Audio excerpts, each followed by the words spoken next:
Much of my business is working with my husband to coordinate schedules just to make sure that things get done. So I wanted to interview him to get his insight.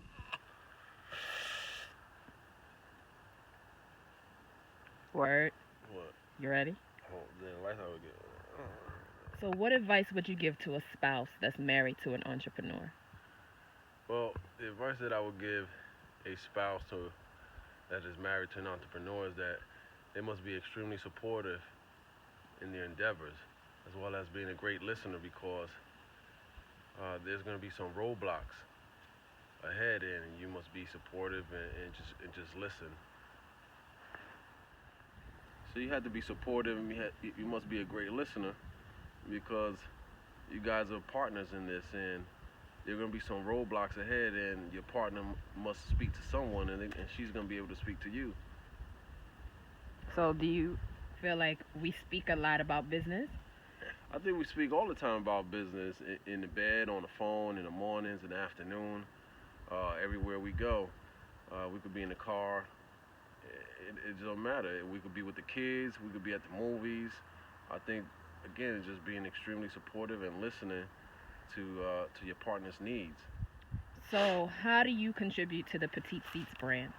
Well, I believe that I contribute to Petite Beats brand by just brainstorming and collaborating with my partner, as well as taking care of the kids and taking care of household chores. That way you can run that way you can run a company. All right, so let's be real. Because there are times, especially when I was doing deliveries, where you were very, very frustrated that things weren't done according to you, or I guess your expectations. So how do you manage that expectations when I was running up and down the highway? Well, sometimes you get frustrated because it feels like it's just one person in a relationship. But at the end of the day, at the end of the night, when I think about it, you know, in order to be a successful business, uh, you know, partnership or a family, somebody got to go out there and do it. Somebody got to take care of the kids. That's extremely important. So that leads into the next question, number three.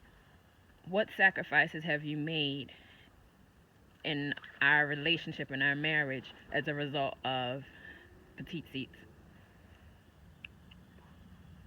The sacrifices I made is just spending less time with my wife.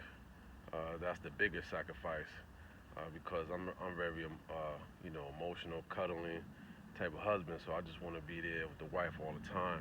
So that's the uh, that's the most sacrifice I made. Just spending less time. Where do you see petite seats in 5 years? That'll be year 9 of the business. So I see the company expanding throughout the Northeast with the affiliate programs, as well as having a kids party place, something that I know that we've been working towards, and I think that's what I see the business in 5 years. Okay. Okay, so finish this statement. Entrepreneurs can help sustain their relationship by. Managing their time at home, uh, managing their time at home away from the business. I think that once you got to have a set time for the business, and then home is home. So I think that's extremely important to have.